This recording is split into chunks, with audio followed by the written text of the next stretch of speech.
प्यारे विद्यार्थियों नमस्कार। स्वागत है आप सभी का आपके अपने चैनल गोल्डन पाठशाला में। दोस्तों इस वीडियो में national means cum merit scholarship exam के लिए साइंस का एक और अति संभावित मॉडल पेपर आप सभी के लिए प्रस्तुत है। प्यारे विद्यार्थियों इस मॉडल पेपर में पूछे गए सभी प्रश्न आपकी परीक्षा की दृष्टि से बेहद महत्वपूर्ण है, तो वीडियो को लास्ट तक ज़रूर देखिएगा। लास्ट में आप सभी लोग कमेंट कीजिएगा टोटल में से आपके कितने क्वेश्चन सही हुए हैं। तो आइए बच्चों देखते हैं। 36 नंबर प्रश्न है, अग्निशामक में उपयोग की जाने वाली गैस है carbon dioxide, sulphur dioxide, nitrogen dioxide या H2S। तो इसका बच्चों सही उत्तर हो जाएगा ऑप्शन नंबर ए, अग्निशामक यंत्र में CO2 यानी कार्बन डाइऑक्साइड का उपयोग किया जाता है। 37 नंबर प्रश्न है, पंख को विघटित कर जैव गैस यानी बायोगैस बनाते हैं खमीर, वायुजीवी जीवाणु या अवायवीय जीवाणु या इनमें से कोई नहीं। तो पंख को विघटित करके जैव गैस बनाने का काम करते हैं अवायवीय जीवाणु। इसका सी ऑप्शन सही आंसर हो जाएगा। 38 नंबर बच्चों प्रश्न है, कोशिका में जिसमें हीमोग्लोबिन होता है, कौन सी कोशिका है जिसमें हीमोग्लोबिन होता है? लाल रक्त कोशिका, श्वेत रक्त कोशिकाएं, पट्टिकाणु कोशिकाएं जिसको प्लेटलेट्स कहा जाता है। तो इसका बच्चों सही उत्तर हो जाएगा ऑप्शन नंबर ए, हीमोग्लोबिन पाया जाता है लाल रक्त कोशिकाओं में। ऑप्शन नंबर ए सही आंसर हो जाएगा। और इसके बाद जो है 39 नंबर प्रश्न है, जंतु कोशिका की सबसे बाहरी परत कौन सी है? मोस्ट इम्पोर्टेंट प्रश्न है, कोशिका भित्ति, कोशिका द्रव्य, प्लाज्मा झिल्ली या आणविक झिल्ली।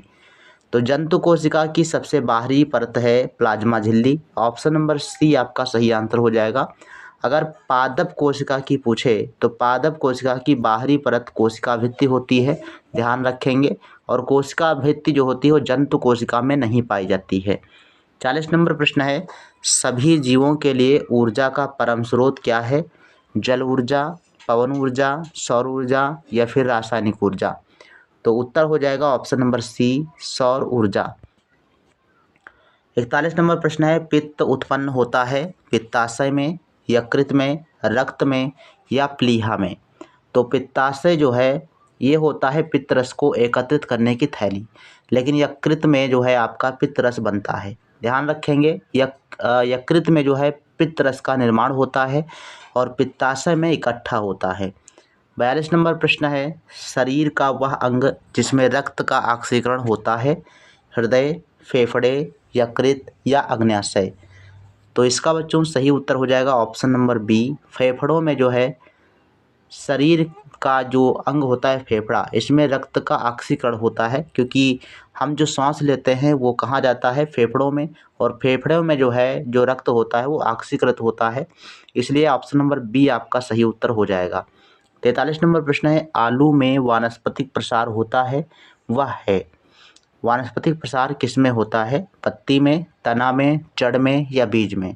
तो आलू में जो वानस्पतिक प्रसार होता है वो तना में होता है, अर्थात आलू एक प्रकार का क्या है? तना है। क्वेश्चन नंबर 44 जो है बच्चों PDF से कट हो गया है, ऑप्शंस यहाँ पर दिए गए हैं। क्वेश्चन हम पढ़ देते हैं, ध्यान से आप सुनिएगा। अपघटक पादपों और जंतुओं के मृत शरीर को परिवर्तित कर देते हैं, किस में? बालू में, ह्यूमस में, अकार्बनिक कचरा में या मिट्टी में। एक बार फिर से क्वेश्चन को ध्यान से सुनिए। अपघटक जो है वो पादप और जंतुओं के मृत शरीर को परिवर्तित कर देते हैं, किस में?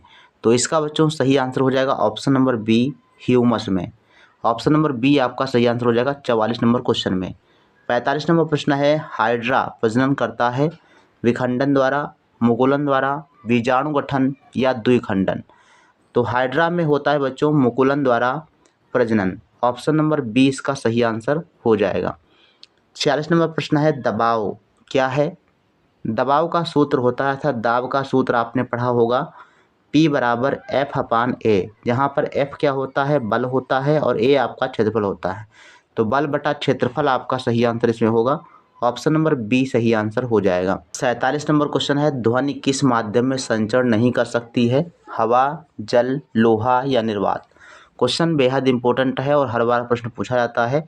सही उत्तर हो जाएगा ऑप्शन नंबर डी, निर्वात में ध्वनि की चाल नहीं होती है और ठोस में सर्वाधिक होती है ध्वनि की चाल, और इसके बाद जो है द्रव में उससे कम होती है और गैस में सबसे कम होती है। निर्वात में ध्वनि की चाल नहीं होती है। 48 नंबर प्रश्न है, वाहनों में पार्श्व दर्पण के रूप में उपयोग किए जाने वाले दर्पण हैं अवतल दर्पण, समतल दर्पण, उत्तल दर्पण या फिर उत्तल लेंस। तो पार्श्व दर्पण के रूप में उत्तल दर्पण का प्रयोग किया जाता है। ऑप्शन नंबर सी इसका सही आंसर हो जाएगा। 49 नंबर प्रश्न है, प्रकाश का अपने घटक रंगों में विभक्त होने को क्या कहते हैं? अपवर्तन, प्रतिबिंब, फैलाव या इनमें से कोई नहीं। तो प्रकाश का अपने घटक रंगों में विभक्त होने की घटना विक्षेपण कहलाती है, जो कि ऑप्शन में नहीं दिया गया है, इसलिए ऑप्शन नंबर डी इसका सही आंसर हो जाएगा, इनमें से कोई नहीं। 50 नंबर प्रश्न है, किसको पीटकर पतली चादर में परिवर्तित किया जा सकता है? तो पतली चादर के रूप में हम धातुओं को परिवर्तित कर सकते हैं। तो इसमें आप देखो कौन सा धातु है, ऑक्सीजन, सल्फर और फास्फोरस, ये अधातुएं हैं। जिंक आपका सही आंसर हो जाएगा। डी ऑप्शन जिन बच्चों ने दिया है उनका सही आंसर है। 51 नंबर प्रश्न है, रेशम का धागा प्राप्त किया जा सकता है कोकून से, प्यूपा से, अंडा से या इनमें से कोई नहीं। तो रेशम का धागा प्राप्त किया जाता है कोकून से, ऑप्शन नंबर ए सही आंसर हो जाएगा। और रेशम कीट पालन को क्या कहा जाता है, आप लोग कमेंट सेक्शन में लिखिएगा। रेशम कीट पालन को क्या कहते हैं, आप लोग कमेंट सेक्शन में लिखिएगा आंसर। 52 नंबर प्रश्न है, किस ग्रह को सुबह का तारा या शाम का तारा कहते हैं? शुक्र, मंगल, बृहस्पति या बुध। तो उत्तर हो जाएगा ऑप्शन नंबर फर्स्ट, शुक्र ग्रह को सुबह का तारा, शाम का तारा कहा जाता है। मंगल ग्रह को लाल तारा कहते हैं, ध्यान रखेंगे, लाल ग्रह कहते हैं। बुध सबसे छोटा ग्रह है और सूर्य के सबसे नज़दीक है। बृहस्पति हमारे सौरमंडल का सबसे बड़ा ग्रह है। नेक्स्ट क्वेश्चन है 53 नंबर, विश्व जल दिवस मनाया जाता है 23 मार्च, 22 मार्च, 21 मार्च या फिर इनमें से कोई नहीं। तो विश्व जल दिवस के रूप में 22 मार्च को मनाया जाता है। इसके अलावा 22 अप्रैल को ध्यान रखिएगा पृथ्वी दिवस के रूप में मनाया जाता है। 54 नंबर प्रश्न है, वायुमंडल में CO2 का प्रतिशत है 21%, 78%, 0.03% या फिर 2%। तो वायुमंडल में CO2 का जो प्रतिशत मात्रा है वो 0.03% है। 55 नंबर प्रश्न है, जीवाश्म ईंधन के जलने से उत्पन्न होता है प्रदूषण, विश्व उष्णन, जलवायु परिवर्तन या ये सभी। तो जीवाश्म ईंधन के जलने से जो है ये सभी घटनाएं देखने को मिलती हैं। ऑप्शन नंबर डी आपका सही आंसर हो जाएगा। अब ये जीवाश्म ईंधन कौन कौन से होते हैं, जैसे पेट्रोलियम हो गया, पेट्रोलियम में आपका पेट्रोल, डीजल, केरोसिन, प्राकृतिक गैस, ये सभी आपके जीवाश्म ईंधन होते हैं। इसके अलावा कोयला भी होता है। 56 नंबर प्रश्न है, अम्ल वर्षा में मुख्यतः शामिल है ऑक्सीजन और नाइट्रोजन, नाइट्रोजन डाइऑक्साइड और सल्फर डाइऑक्साइड, मैग्नीशियम डाइऑक्साइड या फिर फ्लोरीन और क्लोरीन। तो सही आंसर है option number B, nitrogen dioxide और सल्फर डाइऑक्साइड। 57 नंबर प्रश्न है, सूक्ष्म जीव जिसमें क्लोरोफिल पाया जाता है क्या है? विषाणु, फफूंद, शैवाल या इनमें से सभी। तो किसमें जो है क्लोरोफिल पाया जाता है? तो शैवाल में पाया जाता है, ऑप्शन नंबर सी सही आंसर हो जाएगा। 58 नंबर प्रश्न है, महासागरों से आने वाली हवाएं पानी ले जाती हैं और बारिश लाती हैं, ये क्या कहलाती हैं? आंधी, मानसून, चक्रवात या इनमें से कोई नहीं। तो महासागरों में ऐसी हवाएं जो पानी ले जाती हैं और बारिश लाती हैं, तो इसका सही आंसर होगा option number B, monsoon. 59 number प्रश्न है, किस उपकरण से भूकंप की तीव्रता मापी जाती है? रिक्टर पैमाना है, भूकंप लेखी उपकरण है, बहुलिपिक यंत्र है या इनमें से कोई नहीं। उत्तर हो जाएगा ऑप्शन नंबर बी, भूकंप लेखी उपकरण, या अंग्रेजी में बात करें तो सिस्मोग्राफ भी कभी कभी ऑप्शन में दे देता है। 60 नंबर बच्चों प्रश्न है, इनमें से किस मृदा की संस्तर स्थिति में अधिक खनिज होते हैं? तो अधिक किस संस्तर स्थिति में खनिज पदार्थ पाए जाते हैं? तो इसका बच्चों सही उत्तर है ऑप्शन नंबर बी संस्तर स्थिति में। 61 नंबर क्वेश्चन है, रबी फसल की कटाई की जाती है जनवरी में, अक्टूबर में, सितंबर में या मार्च में। तो इसका बच्चों सही आंसर हो जाएगा ऑप्शन नंबर डी, मार्च में जो है रबी की फसलों की कटाई होती है। रबी की फसलों की बात करें तो जैसे आपका हो जाता है गेहूँ और चना, मटर, इसके अलावा आपकी मसूर हो जाती है, ये सभी सरसों है, रबी की फसलें आती हैं इसके अंतर्गत। इसके अलावा जो है ये बोई कब जाती हैं, तो इसको भी ध्यान रखेंगे, बोई जाती हैं आपकी नवंबर और दिसंबर के महीने में। क्वेश्चन नंबर 62 है, वह पुस्तक जो सभी लुप्तप्राय जानवरों और पौधों का रिकॉर्ड रखती है क्या कहलाती है? ब्लू डाटा पुस्तक, white data record, red data पुस्तक या रेड डाटा रिकॉर्ड? तो इसका बच्चों सही आंसर है option number C, red data पुस्तक। 63 नंबर प्रश्न है, अधिवृक्क ग्रंथियों द्वारा किस हार्मोन्स का स्राव होता है?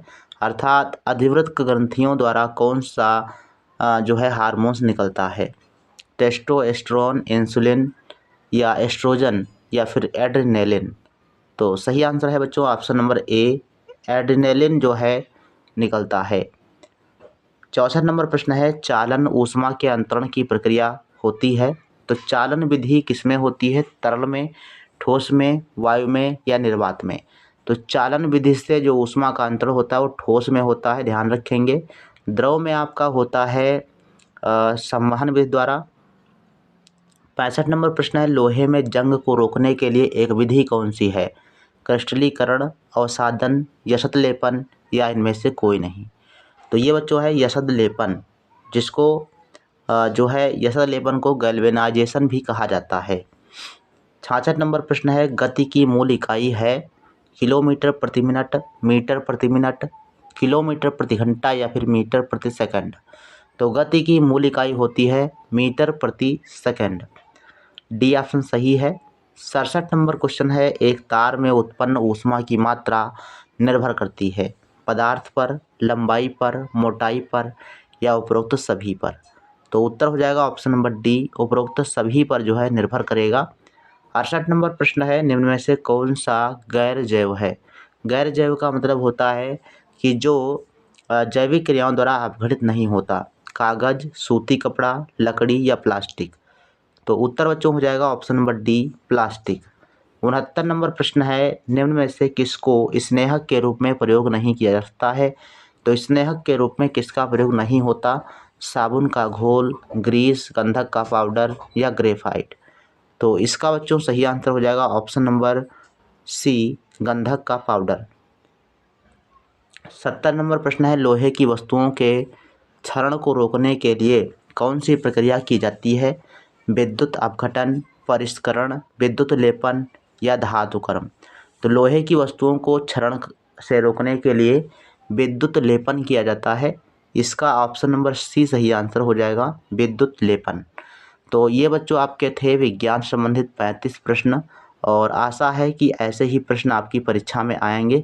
ये 100% आपको ध्यान रखना है। इन सभी प्रश्नों को अगर आप रट लेंगे, पढ़ लेंगे, तो यहाँ से आपको केवल इन्हीं 35 प्रश्नों में से 4-5 प्रश्न देखने को जरूर मिलेंगे। तो ये बच्चों आपका था संभावित मॉडल पेपर। इसी प्रकार से और वीडियो देखने के चैनल को सब्सक्राइब करके रखें। एनएमएमएस एग्जाम से जुड़ी सभी जानकारियाँ चैनल के माध्यम से समय समय पर दी जाती रहती हैं।